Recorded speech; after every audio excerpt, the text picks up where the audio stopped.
Yep, back here doing the same thing. But this time we're not going to talk about a scary movie. We're actually going to talk about an anime I recently finished. To give you some insight, last year I went to Anime NYC. I think I've pretty much said this a lot of times on this channel in the past year. Last year I went to Anime NYC, and one of the animes that they were previewing to promote in like the main stage was this anime called Frieren. Now, I'm not gonna lie, they were gassing it up to be like one of the best like fantasy not even isekai, but one of the best like fantasy themed animes like to come out. And I was like, all right. I mean, at the time I was watching Konosuba, so I didn't really give it much thought. But I'm not gonna lie, I gave it a chance recently, and I'm not gonna lie, that was some heat. Like, I swear to God, I binged all 28 episodes in like a week, and I'm not gonna lie, I regretted doing that because I want more episodes. I wish I could literally forget everything I seen and watch it all over again because it was that good. Like, it wasn't even the most like jaw-dropping, action-packed, like cinematic, like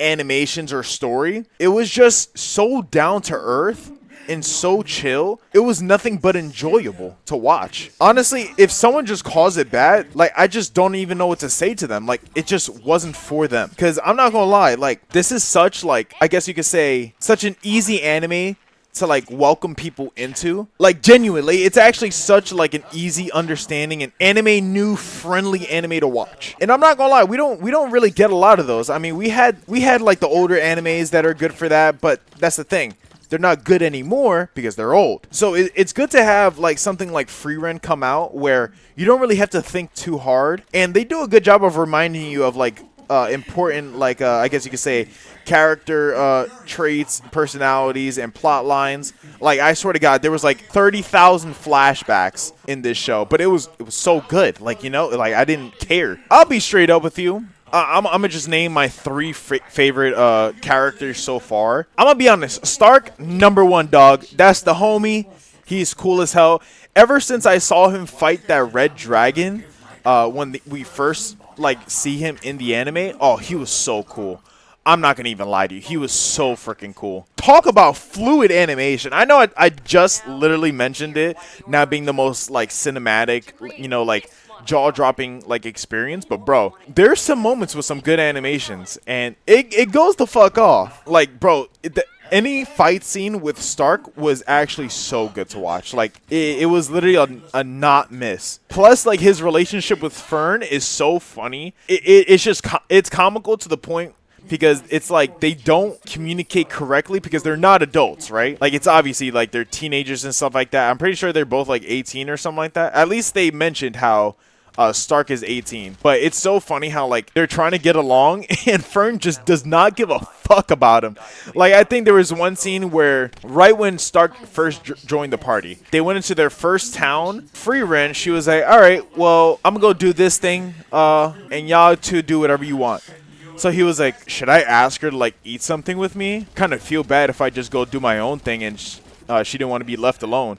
So he goes out of his way to ask. As soon as he said her name, this girl turned around with the most, I don't even know what to call it. Like, she looked like she was going to rip my man's head off. It was so funny. Oh my God. I wish I could like remember the exact face that she made, but it was hilarious. But they ended up, you know, being a little nice to each other.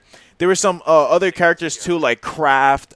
He was like some monk elf. It was actually so cool. Also, going back to the topic of like favorite characters, as short of a time that Kraft had, he was actually such a cool like character. I wish we got to see more of him. Of course, you know, this is just the first season of the anime, or at least the first part of it.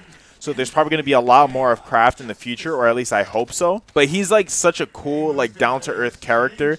I think there was one scene where like they were stuck in a blizzard with Kraft in like this like little small shed. Thing is that Stark collapsed because he was so cold. So one of the things that Kraft did was he laid with him, like literally body hugged him until he got warmer, and he was like, why am I laying with a dude? Oh, it was so funny. I really wish I could like just rewatch this whole anime with no prior knowledge of it. There's a lot of animes like that, but I'm telling you, like, this is one of the few where I'm like, yeah. But yeah, speaking of, other favorite characters, there was this other guy named Sine. He was basically supposed to be a priest, but I ain't gonna lie, homie just looked like me. Not to glaze myself or nothing, but he kind of looked like me when I had my longer hair. So he was just chilling majority of the time. He stayed in the party for like a couple episodes. It wasn't nothing crazy. What he did was apparently he was like some prodigy, like at healing or something like that. Because I remember Stark. Yeah, Stark is always getting like the shit end of the stick. So Stark got bit by a venomous snake that nobody could understand how to cure it. So he thought he was gonna die. And when they went to a priest, the priest was like, I have no idea what this thing is. Your boy might die, but I feel like my brother might know. And when Sign came out, he literally looked at Stark, healed him immediately, and he was like, all right, there you go. Now we're even, because they helped him out like in a previous episode. Bro, oh man, it was actually such a good show. I really wish I could rewatch it, but it's so recent. There's no way I'm gonna be able to watch it. I still remember everything that happened. Other than that, I don't want to spoil it too much, but I will say it's kind of disturbing how much art there is, like romanticizing Stark with Fern. But not in like a cutesy, they're just holding hands going on like a tea date or something like that. It's literally the most like sexual things I've ever seen on Twitter. That's probably my first mistake. It's literally Twitter instead of like some other website like Pinterest or some other stuff. But like at the same time, it's like, damn, like I swear these are kids at the end of the day. Like we could chill out just a tad. Maybe it's just me. I don't know. Maybe I like some non-minor content, so I mean, I don't know, but it was I don't know, I did some not interested on some of these posts. It was a little too much. Like I think the trend now is that like when women have big boobs, what they do is they cup their titties and like make a heart with their titty. Yeah, that was a weird one, I'll say that. But yeah, other than that, I would highly recommend watching it. It's really good. Like I genuinely cannot wait for the second season to come out. And I'm actually kind of pissed at myself for not watching it when it first came out. But if I'm going to go back on what I said, I'm actually kind of happy that I didn't watch it when it first came out, because I binged all 28 episodes in such a short amount of time. I'm actually so glad I had all those episodes out at once. Oh, man, it was actually so good. I won't lie, though. I wish we got to see more of Himmel, I think his name is, because he honestly seemed like such an important character to Frieren.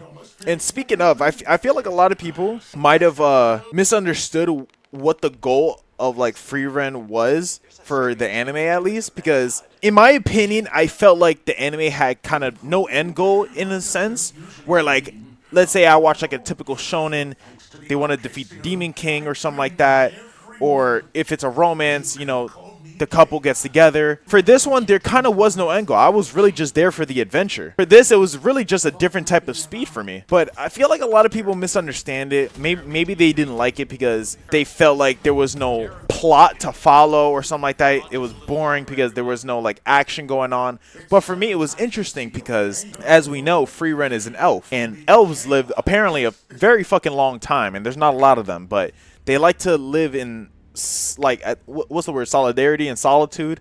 They like to live alone, so they don't really get to experience, like, I guess you could say, talking to people as much. Frieren is a very monotone, like apathetic person. The point of all the flashbacks and stuff like that is to show all the good times that she had with her previous party from hundreds of years ago and stuff like that. So apparently Himmel was so like nice to her and stuff like that and wanted her to experience all these things and feel these emotions that he had.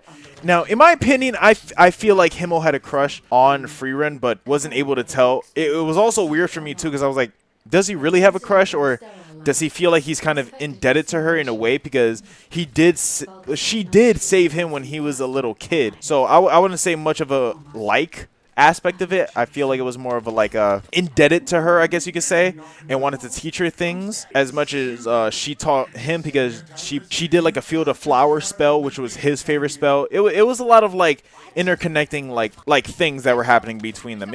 I don't know, it was raising some flags for me. I thought they not had a thing with each other, but I'm pretty sure Himmel had a thing for her. It was weird because she never like felt no certain type of emotion, but when Himmel did die eventually, this is the first episode, so I don't care to say this. When Himmel died, she started to just bawl like tears. She was bawling her eyes out. So it was very interesting to see. And in that first episode, she mentions her goal, so we know what the rest of the story is going to be about.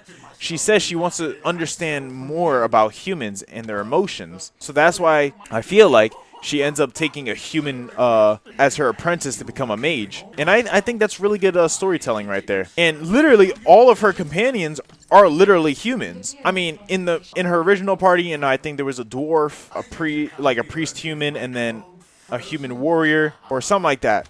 But you know, it's very interesting, and she befriends a lot of humans. It's actually so good. I can't get enough of it. But yeah, let me stop talking about it. I feel like you guys should watch it on your own. I actually did such a better job not trying to spoil what was going on in this show compared to the Hereditary in the last video. Excuse me for that. Honestly, I was just so excited to talk about it because I had literally just finished watching it. But man, I'll tell you this, man. Frieren it's that show. I'll tell you that. But anyways, hope you guys enjoyed. Like, comment, subscribe, and I'll see you in the next one. Bye.